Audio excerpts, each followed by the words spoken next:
네, 오늘 말씀의 그 마지막 절은 여호와의 말씀이 응할 때까지, 그러면서 그 다음 말씀이 중요하죠. 그의 말씀이 그를 단련하셨도다. 그래서 자연적으로 제목은 단련하시다고 하는 말씀이 되겠습니다. 그런데 단련하셔서 담을 넘게 이건 뭘까? 이야기를 듣다 보면 금방 이해하시게 될 것입니다. 여러분, 이 토기와 또 도자기 만들어진 과정을 보면 뭐 흙을 사용한다든지 또는 그것을 주물러서 형태를 만든다든지 다 똑같은데, 한 가지, 얼마나 뜨거운 열에 이 도자기나 토기를 집어넣어서 견디게 하느냐에 따라서 그 우아한 색상과 또 그 견고성이 결정됩니다. 도자기는 1260도 또는 1250도 이상이 되어야 이 아주 그 진흙으로부터의 그 아주 오묘한 그 색상이 발현되고 있습니다. 그런데 이 토기는 그냥 500도 이상만 되면 구워집니다. 많은 사람들이 이렇게 용광로 같은 곳에서 구워지는 것을 싫어합니다. 오늘 말씀에서 그의 말씀이 그를 단련하셨도다라고 할 때 이 단련이라고 한 말이 용광로에서 재련하듯이 훈련시키는 것을 말합니다.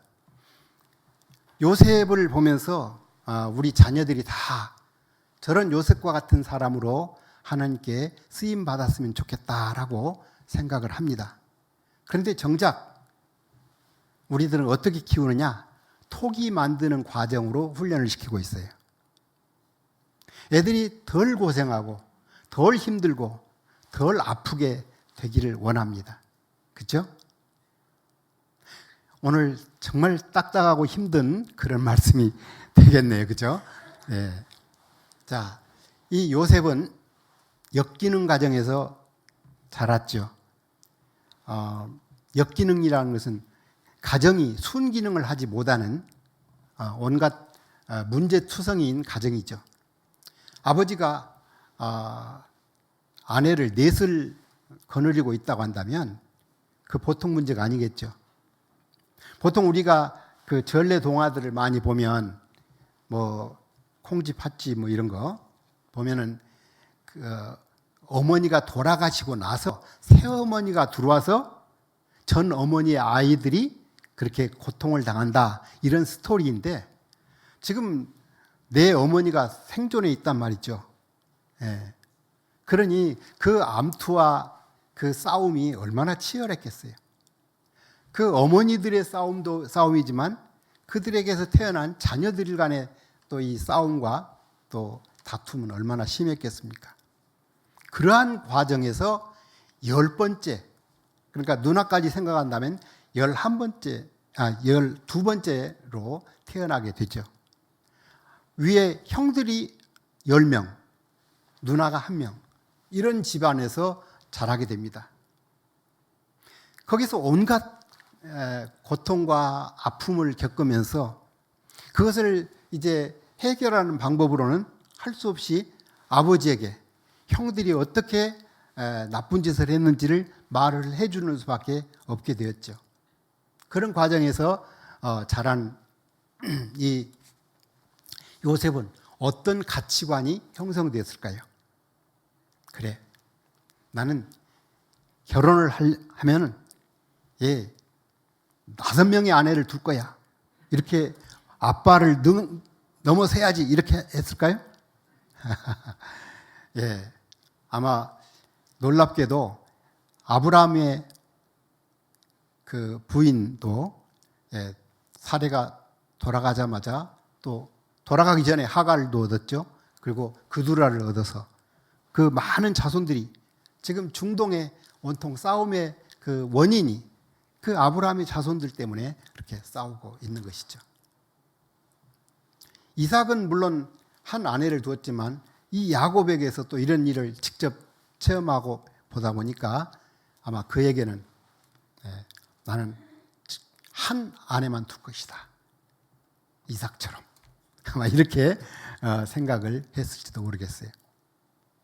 근데 더 중요한 것은 이 아이가 그런 과정에서 서로 쪼개지고 싸움하고 정말 바람잘 날 없는 그런 과정을 보면서 어떻게 하면 이 형제들이 서로 사랑하고 서로 위해주고 서로 아껴주는 그런 공동체가 될 수 있을까? 이런 것을 꿈꿨을 거예요. 결국 그가 총리가 되어서 그의 형들이 자기에게 무릎 꿇고 있을 때 그래서 여러 가지를 실험을 하죠. 모두들을 이제 감옥에 쳐넣는다든지 나중에는 한 명 시므온만 남겨놓고 가서 먼저 너희 부모들을 부양하고 그 다음에 또 와라. 그때는 베냐민을 데리고 와라. 그렇지 않으면 나를 못 본다. 이렇게 하는 것을 보죠. 그런 과정을 통해서 결국은 그 형제들이 정말 요셉을 중심으로 똘똘 뭉치고 서로를 위해서 변호해주고 살려달라고 하고 하는 이런 것을 보게 됩니다. 요셉은 그것에 너무 감동이 되어서 눈물을 펑펑 쏟으면서 내가 당신이 팔았던 그 요셉입니다. 라고 자기 정체를 밝히죠. 우리는 어떤 것을 보고 자라느냐에서 그것이 어떻게 가치관이 형성되느냐는 그것을 어떻게 바라보느냐 하는 그 시각, 그것이 중요하게 차지합니다. 우리는 사람을 형성하는 것이 유전이다. 그래서 DNA의 중요성을 많이 이야기하고 있고 아니다. 환경이, 자라나는 환경이 중요하다. 이런 이야기를 합니다. 아직도 이 논쟁은 끊이지 않았어요. 한때는 환경론자가 더 정말 우세한 것처럼 보였는데 이제 DNA의 그 내용들이 밝혀지면서 이것도 아니다 하는 것을 알게 됩니다.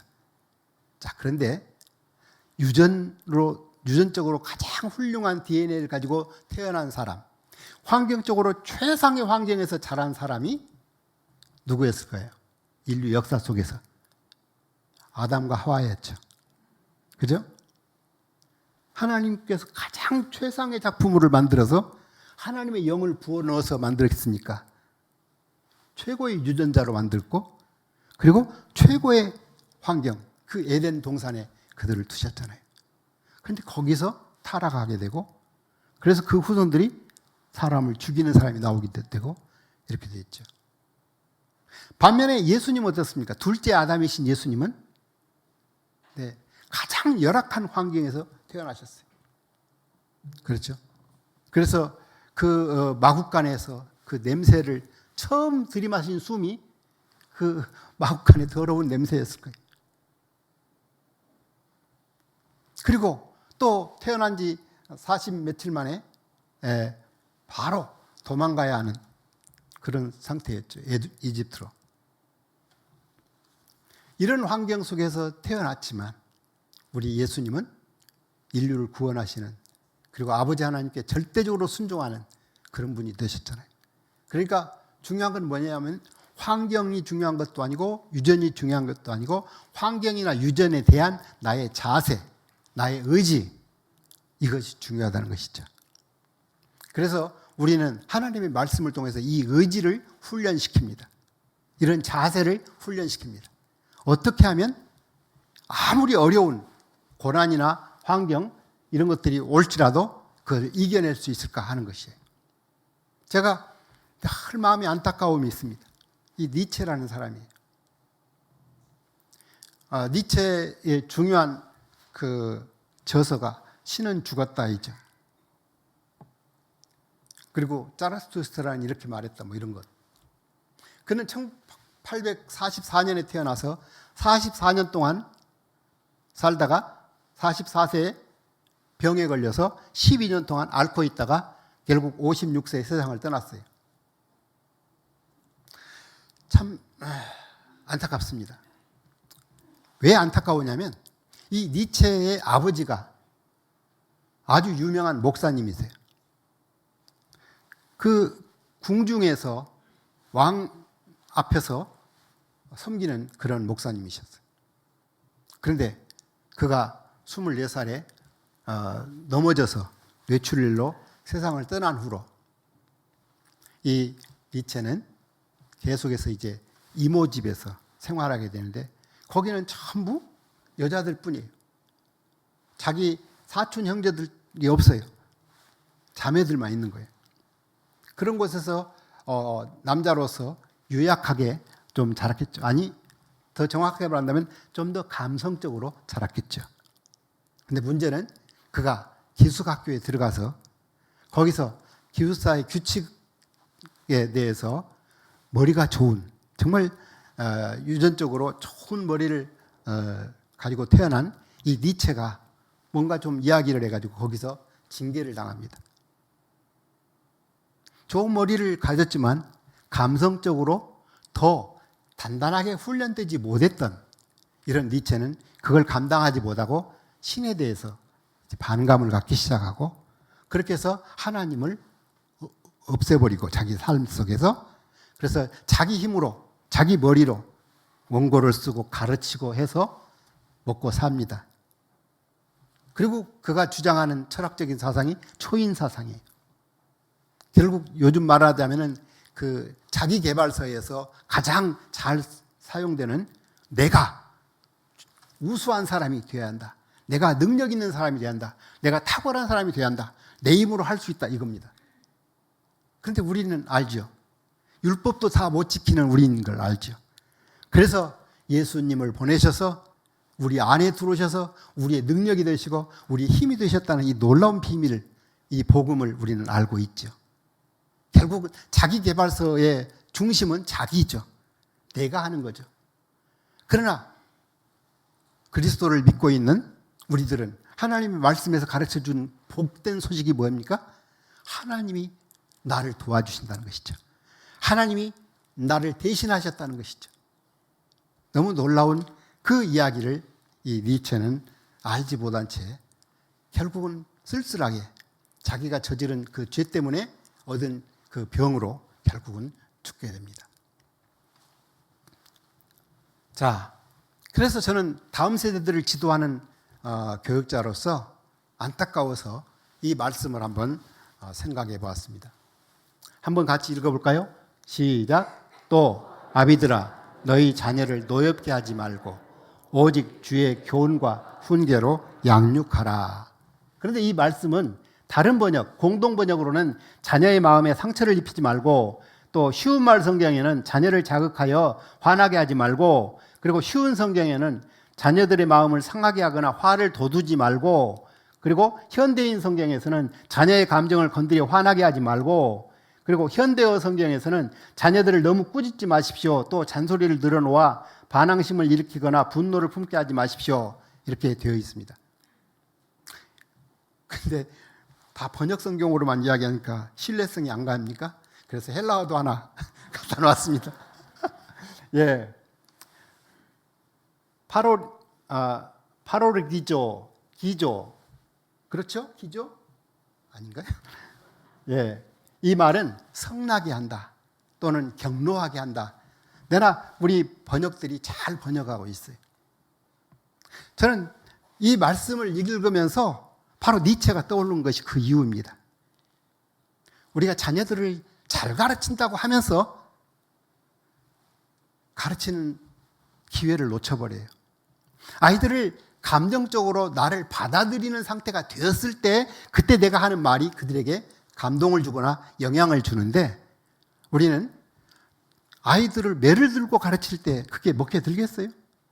매만 피하는 생각만 하겠죠. 아이들이 어떻게 하면 내 말을 잘 들을 것인가 교육 환경을 만들어라는 거예요. 그게 바로 피드백 또는 감정의 탱크를 채워주라.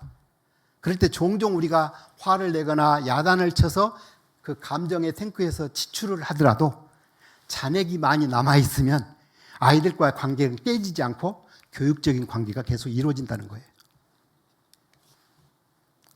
자, 이 요셉이 형들을 자꾸 이렇게 고자질하고 더더욱이 또 자기가 꿈꿨다고 이렇게 이야기하니까 형들이 너무 미운 거예요. 그렇지 않아도 야곱이 이 동생만 이 채색 옷을 입히고 특별 대우를 해주니까 너무 화가 난 거죠.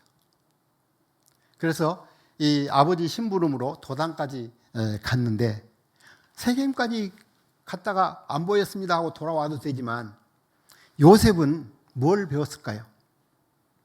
심부름 시키는 사람의 뜻이 무엇인지를 알았기 때문에 그냥 형식적으로 세겜에서 양치고 있는 형들을 찾아가서 안 보이니까 갔는데 안 보였습니다 하고 그런 보고를 하는 게 아니라 아버지가 걱정해서 나를 보냈기 때문에 형들이 어떤 형편에 있는지를 확실하게 알고 말씀드려야 아버지가 걱정하지 않겠다고 하는 그 뜻을 아는 이런 착한 아이였죠.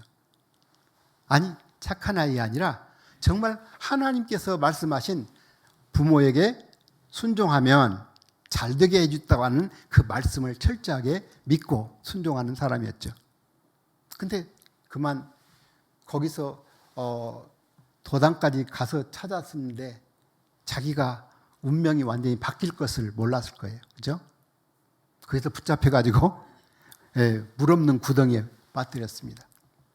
그리고 형들이 거기를 떠나버리면 거기서 굶어 죽거나 아니면 짐승떼가 와가지고 잡아먹을 수도 있겠죠. 근데 이 빠졌던 이 요셉이 어땠을까요? 성경에는 아무런 말이 없어요. 지금 제가 이렇게 써놓은 이 말도 성경에는 없어요. 제가 그냥 넣어놨습니다. 거기서 막 울면서 막 그 형들 제발 용서해줘, 뭐 살려줘, 안 그럴게 뭐 이런 거 없어요. 그런데 완전히 죽게 될 그 상황에서 반전이 일어납니다. 살게 되는 방향으로. 무슨 일이 있었을까요? 그 사이에? 내가 알기로는 기도했을 거예요. 왜 기도했을까요? 제가 알기로는 이 요셉은 다른 형들과는 달리 아버지를 잘 따르고 아버지의 말을 잘 들었을 거예요. 그럼 이 당시에 아버지에게서 영향을 받고 배울 수 있는 게 뭐였을까요? 네, 그 당시 이 요셉은 하나님이 다 해주신다. 하나님이 복 주시는 사람에게는 아무리 누가 임금을 품삯을 10번을 바꿔도 빼앗아갈 수 없다 하는 것을 깨달은 거예요. 하나님의 주권, 이 놀라우심을 배웠어요. 그러니까 자기가 초창기에 자기 삼촌하고 임금 계약을 할 때는 어떻게 했습니까? 그냥 얼룩 있는 말, 뭐 점 있는 양이 내 거다 이렇게 해서 다른 양들은 다 점 있는 것들은 다 떼가고 하얀 양들만 키우게 됐을 때 어떻게 했어요? 임신할 때 이 기둥, 나무 기둥에다가 막 온갖 그 나무 껍질을 벗겨가지고 알록달록하게 해서 점 있게 하거나 또는 얼룩 있게 만들었어요. 그렇게 하면 이제 분명히 태교 영향으로 그런 양이 나올 줄로 생각을 한 거죠. 근데 그것은 사실은 과학적으로도 맞지 않는 이야기입니다. 그런데 임금이 바뀌고 이 얼룩이라고 했다가 까망이라고 했다가 또 점박이라고 했다 막 바뀌어도 계속해서 그 양들만 늘어나는 거예요. 자기가 이걸 미처 할 수 없어도 계속 늘어나게 하시는 하나님을 알게 되는 거예요. 그래서 그 돌베개, 베델에서 돌베개 베고 잘 때 하나님이 나타나서 약속하셨던 내가 너와 함께하여 너를 복주리라고 하는 그 말씀이 이루어지고 있는 것을 보면서 그는 놀랐습니다. 충격을 받습니다. 그래서 그런 이야기, 지금 아이들과 함께 20년을 삼촌 밑에서 지금 살고 있으면서 태어난 이 아이, 6살 된 아이, 그 아이에게 뭘 가르치겠어요? 다른 아이에게 말해봤자 듣지를 않아. 비실비실 웃기만 하고, 우리 어머니에게 뭐 잘 못해줬다는 그런 생각만 하고, 이런 식으로 말을 안 듣는데, 요셉만큼은 말씀을 잘 들어요. 그러니 자기가 가르치고 싶은 건 다 가르치겠죠. 그 당시는 성경이 없이 입으로, 귀로 구전되어 온, 말로서만 전달되어 온 아브라함 이야기, 이삭의 이야기, 이런 이야기들을 얼마나 많이 전달했겠어요. 물론 아브라함도 그 셈으로부터 노아 이야기, 셈, 함, 야벳 이야기, 그리고 셈, 함, 야벳이 들었던 또 그 아담 이야기, 이런 것들이 다 구전으로 전승되어서 내왔기 때문에 그것을 듣고 놀라움을 금치 못했을 거예요. 하나님이 정말 살아계시고 이 세상을 완전히 주관하고 계시고 하나님은 정말 전능하시고 하나님은 전지하시구나. 이 아픈 사정을 그분만이 아시는구나. 이런 것들을 다 알면서 그것을 아이에게, 아무리 아이들에게 해도 아이들은 안 듣고 오직 한 놈, 이 요셉만 잘 듣는 거예요. 제가 왜 이렇게 추정할 수 있습니까? 그의 말씀으로 단련하셨도다. 말씀이 없으면 어떻게 단련이 됩니까? 말씀이 있어야 단련이 되고 말씀이 있어야 변화가 일어납니다. 자, 결국은 그가 노예로 팔려갔고, 노예로 팔려갔을 때 그날 한번 첫날 생각해 보세요. 이렇게 끌려서 320km를 끌려갔다고 생각했어요. 노예로 팔려간 아이를 나귀 태워서 갈까요? 이집트에 갈 때? 대상들이 그렇지 않았죠. 얼마나 손과 발목이 아팠겠어요. 그런데 노예 시장에서 보디발 집에서 딱 와가지고 사가는데, 사가지고는 뭐 어느 학교부터 보냈을까요? 너 이집트어를 먼저 배워야 일을 잘 한다. 그러지 않고 그냥 무조건 일을 시키는 거예요. 그러니 선임 그 종들이, 노예들이, 야, 한 놈 왔어. 우리가 하는 것이 일만 좀 적게 해도 되네. 이놈 왔으니까 하고, 야, 물 떠와. 근데 이게 요셉이 첫날 와가지고 무슨 물이 뭔지 어떻게 알아요? 이 녀석 물 떠오라니까 따귀를 맞아. 아, 이거 무조건 뭐든지 하여튼 해야 되겠구나 해서 그냥 물 임마, 이게 무슨 물이야? 이건 수건이야. 수건. 하루에 몇 단어씩을 이렇게 외웠을 거예요. 상상이 갑니까? 안 가도 할 수 없어요. 그날 첫날 뺨을 맞고 조인트 까이고 온통 고통을 많이 담았고 밤새 일을 갈면서 우리 형들 여기서 나가기만 해봐라. 내가 죽여버린다. 이렇게 했겠죠. 어떻게 그런 정말 성인 같은 말씀을. 정상이라면 분노하고 화가 나서 견디지를 말고 밤 잠을 못 잤을 거예요. 그죠? 아버지에게 그렇게 사랑받던 자가 하룻밤은 아니죠. 그죠? 거기서 끌려와가지고, 며칠 끌려와가지고, 거기서 이렇게 당하니까 얼마나 억울하고 원통하고 화가 났겠어요. 근데요, 그는 그 화를 내지를 않고 그런 환경을 멋지게 승리를 해요. 극복을 합니다. 그거 어떻게 하느냐고요? 예. 그가 이보다 또 이제 하나님이 함께 하셔서, 여호와께서 함께 하셔서 형통하게 하셨다고 하는 말씀에서 알 수 있어요. 여러분, 하나님이 막 분노하고 막 보복할 생각으로 가득 차 있는, 감정적으로 지금 잔뜩 게이지가 높아 있는 이런 사람에게 하나님이 함께 하셔서 인도하시고 말씀해 주시고 할까요? 하실지라도 못 알아들어요. 그죠? 예를 들어서 요셉이 오지를 않고 형들만 딱 왔는데 그 손에 요셉의 옷이 찢겨지고 먼지 묻고 피가 묻은 그것을 보고 있는 아버지 야곱의 마음은 어때요? 형들이 거짓말을 하지 않아요. 거짓말을 하는데 자기들이 죽였는데도 안 죽인 것처럼, 우리가 오다가 보니까 이게 있는데 꼭 우리 동생 옷 같아서 가져왔어요 하고 거짓말을 합니다. 그러니까 야곱은 어떻게 짐작을 해요? 아이고, 우리 요셉이 짐승에게 뜯겨 먹었구나. 아이고 하고 울고 아예 이제 죽었다고 가정을 합니다.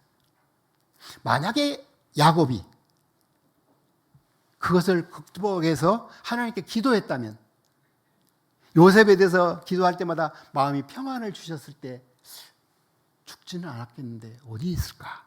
이런 생각을 했을 거 아니겠어요? 기도의 능력을 안 믿으시군요.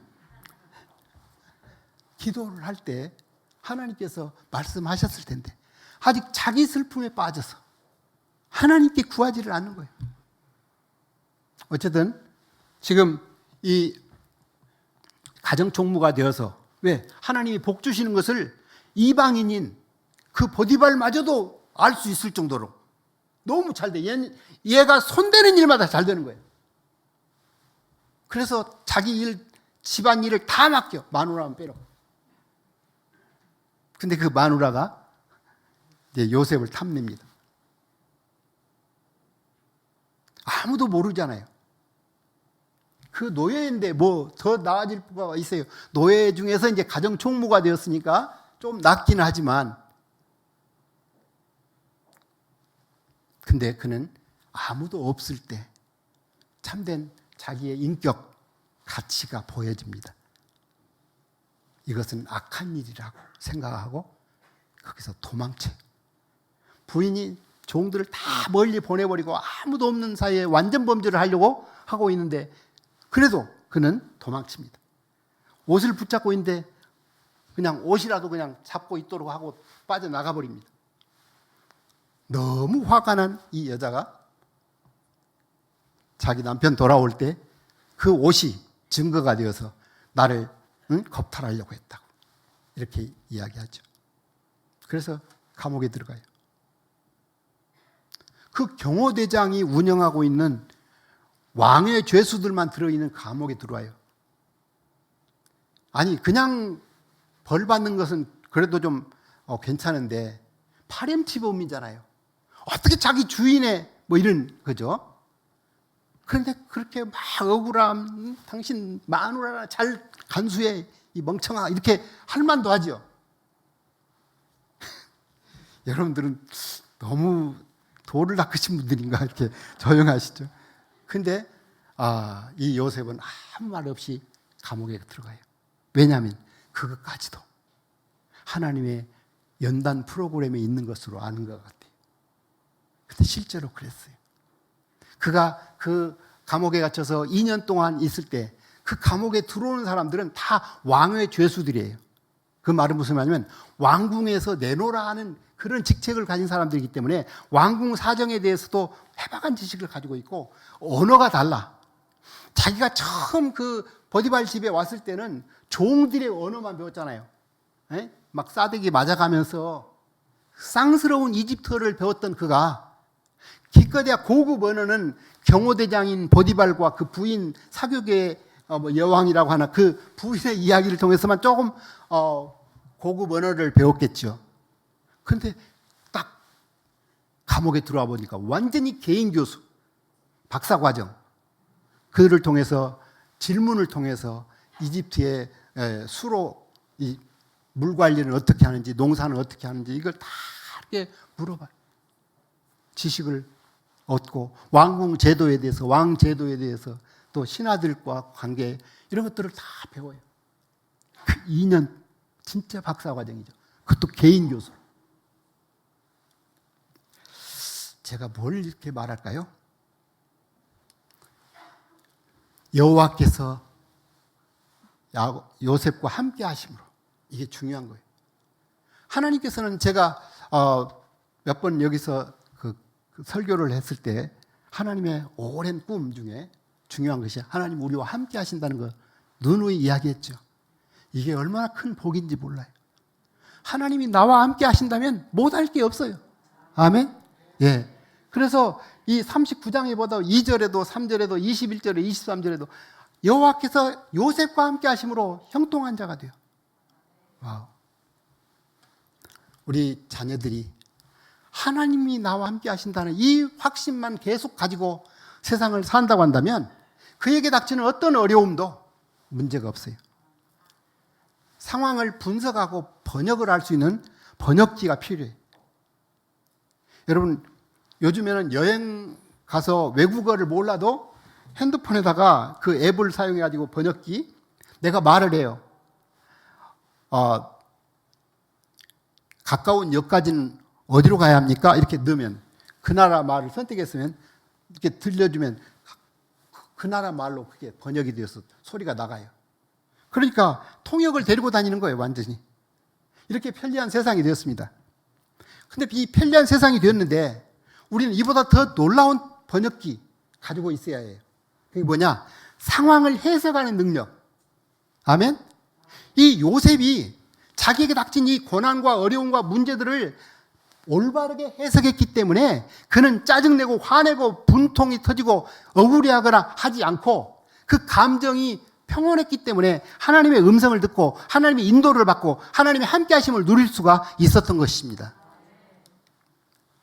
우리 인생은 항상 우리의 변화를 위해서 평범한 삶을 허용하지 않으십니다. 하나님께서. 평범하면 성장이 없어요. 그래서 우리에게 종종 인생의 중요한 위기들을 만나게 해요.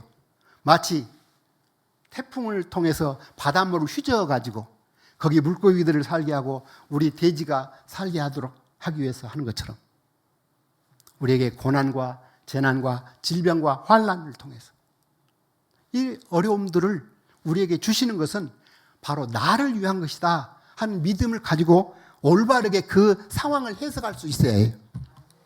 자, 히브리서 12장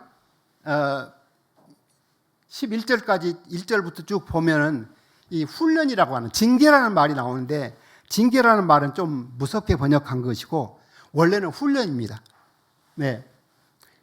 그들은 잠시 자기의 뜻대로 우리를 징계하였거니와 오직 하나님은 우리의 유익을 위하여 그의 거룩함에 참여하게 하시느니라. 무릇 징계가 당시에는 즐거워 보이지 않고 슬퍼 보이나 후에 그로 말미암아 연단받은 자들은 의와 평강의 열매를 맺느니라. 아멘. 네. 여기서 징계가 영어로도 디시플린이라고, 즉 디사이플, 제자라고 하는 말과 똑같은 어원에서 나온 훈련한다는 거. 그래서 하나님께서 우리를 훈련하시는 것은 뭘 통해서? 이런 고난, 재난, 질병, 환난, 역병 이런 것들을 통해서 우리를 훈련하시는데 목적이 뭐예요? 우리의 유익을 위해서. 그분의 거룩함에 참여하도록 하기 위해서.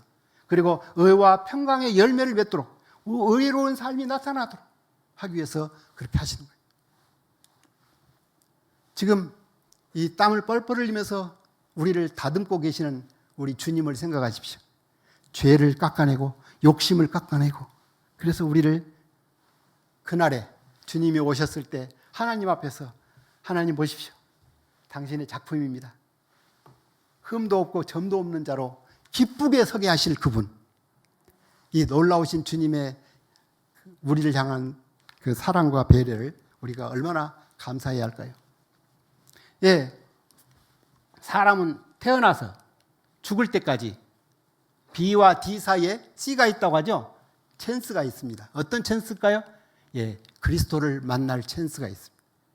그리고 그리스도를 만나서 그걸 선택하면, 초이스하면 어떻게 될까요? 체인지가 일어납니다.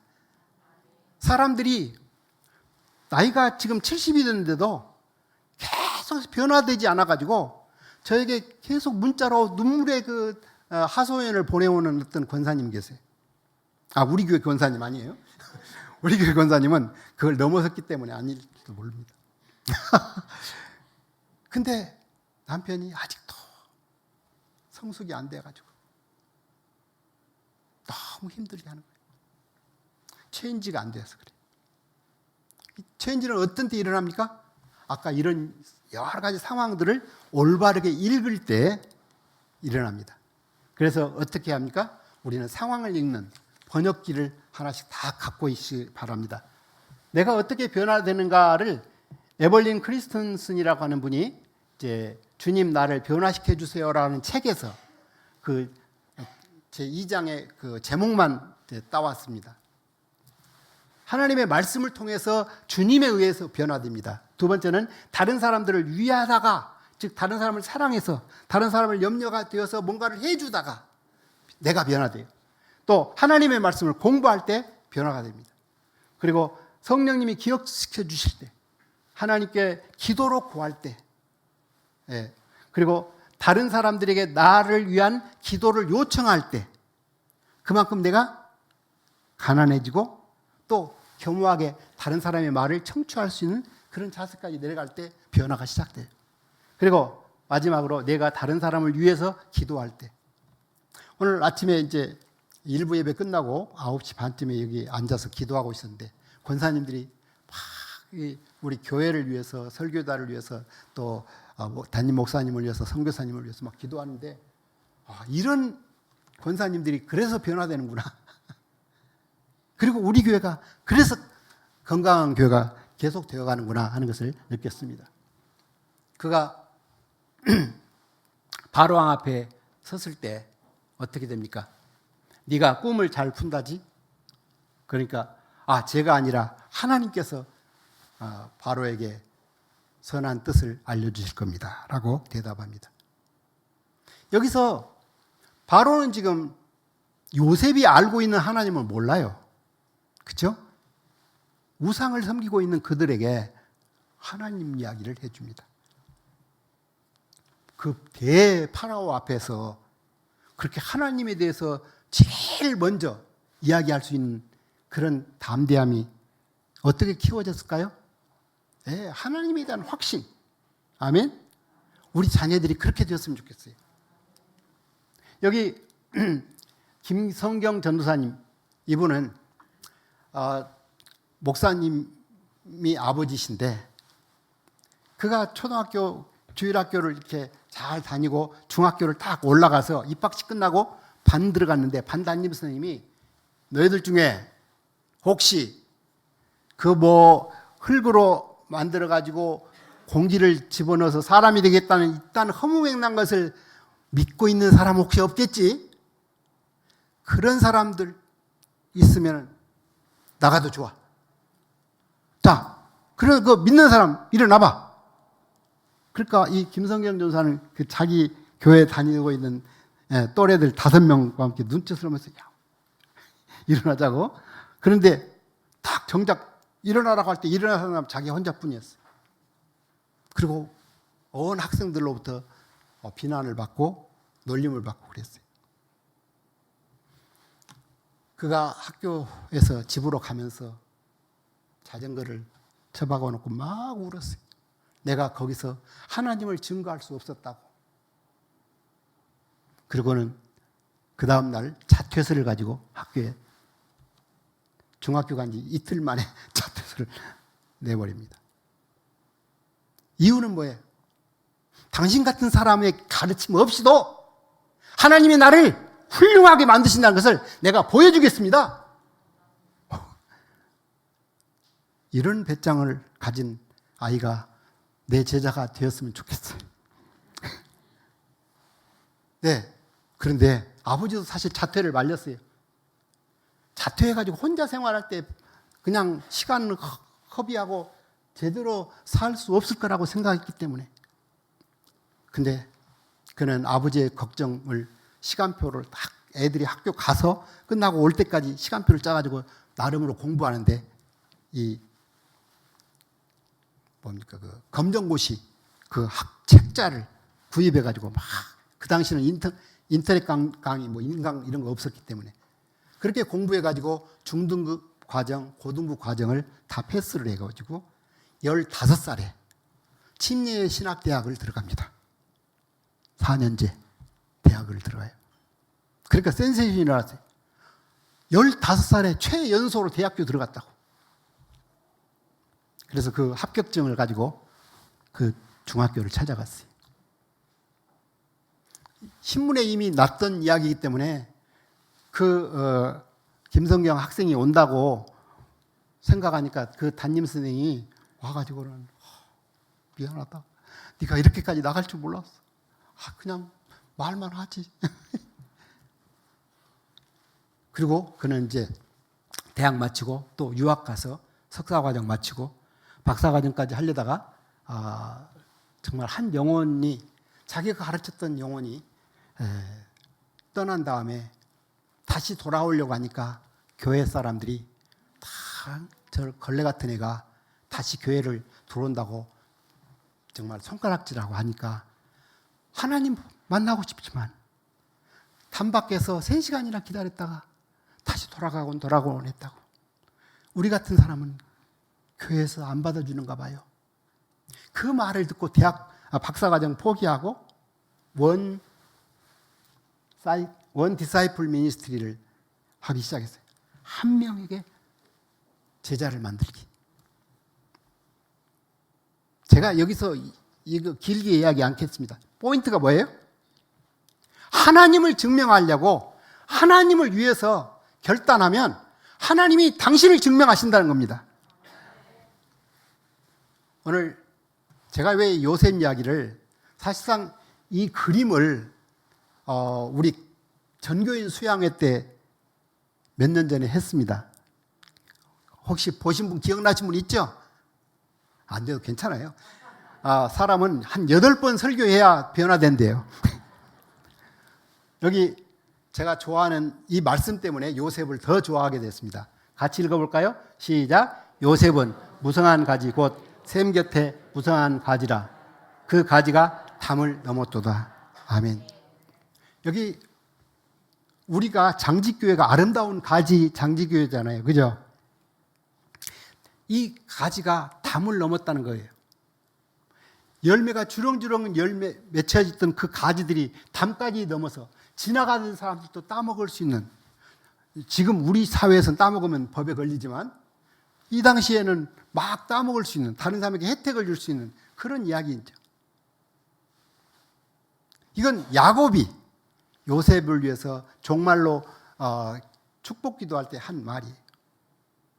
그리고 이 요셉은 비록 야곱의 11번째 아들이었지만 이 요셉을 자기 반열로 올려놨어요.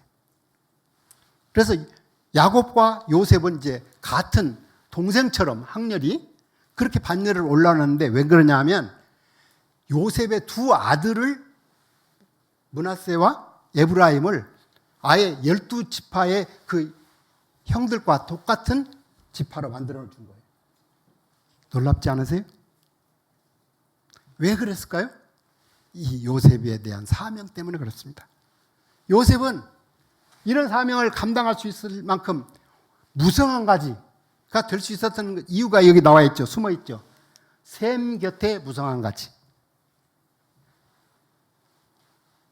시냇가에 심은 나무. 아멘? 예, 그 나무가 바로 장지교회 여러분과 저입니다. 그러면 뭐가 있어요? 사명이 있는 거예요. 남들에게 주는 사명. 7년 동안 풍년되어서 다 거두어 가지고 그것을 이제 다 나눠주는, 물론 팔죠. 팔아서 사람들이 죽지 않게 하는 사명. 만약에 가나안 땅에 있는 자기 형제들이 자기가 미리 와가지고 이렇게 흉년 대책을 세워놓지 않았다면 그들도 꼼짝없이 죽었을 거예요. 그렇다면 유다의 후손으로 오게 될 그리스도가 올 수가 없게 돼요. 마귀는 그런 걸 기뻐해요. 흉년 들을 때 빨리빨리 가나안 땅에 막 멸망이 와라.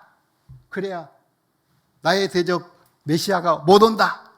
그럴 거 아니겠어요?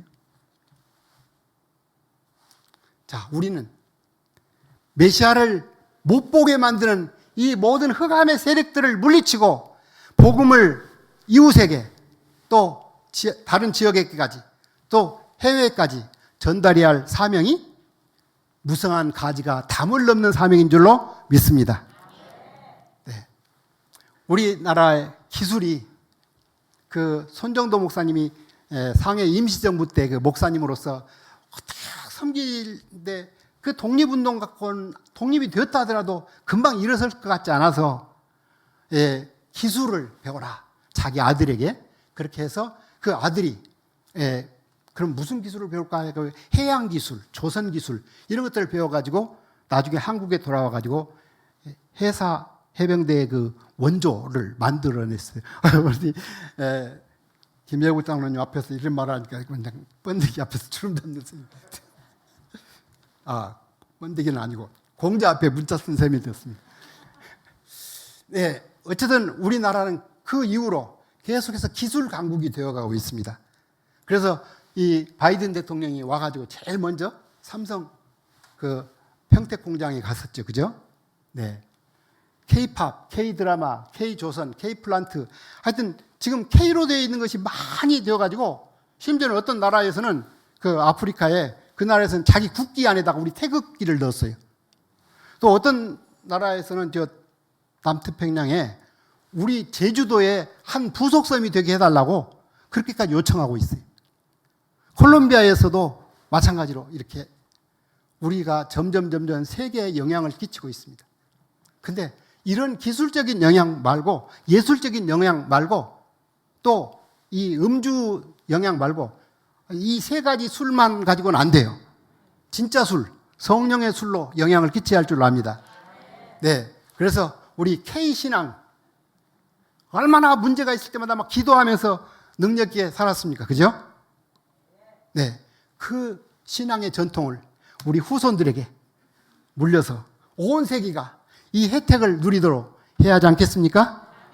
기도하십시다.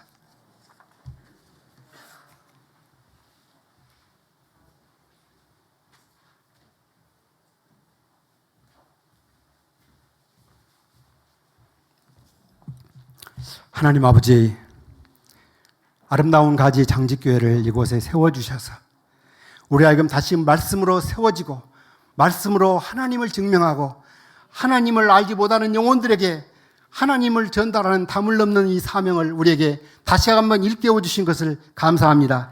감당할 능력 주실 줄 알고 감사합니다. 이제 세상을 바르게 읽을 수 있는 올바른 통역기를 다 가지고 이 모든 환난과 문제와 어려움들을 제대로 해석함으로 하나님을 늘 잊지 않고 사는 우리들이 되게 하시고 우리 후손들이 되게 하여 주시옵소서. 이제는 주 예수 그리스도의 은혜와 아버지 하나님의 크신 사랑하심과 성령님의 감화하심에 인도하심에 충만케 하심이 이제부터는 아름다운 가지 담을 넘게 하는 사명을 감당하기를 원하는 모든 우리 장기교회 가족들과 그 후손들과 또 그들의 일터에 위해 지금부터 영원토록 함께 있을지어다. 아멘.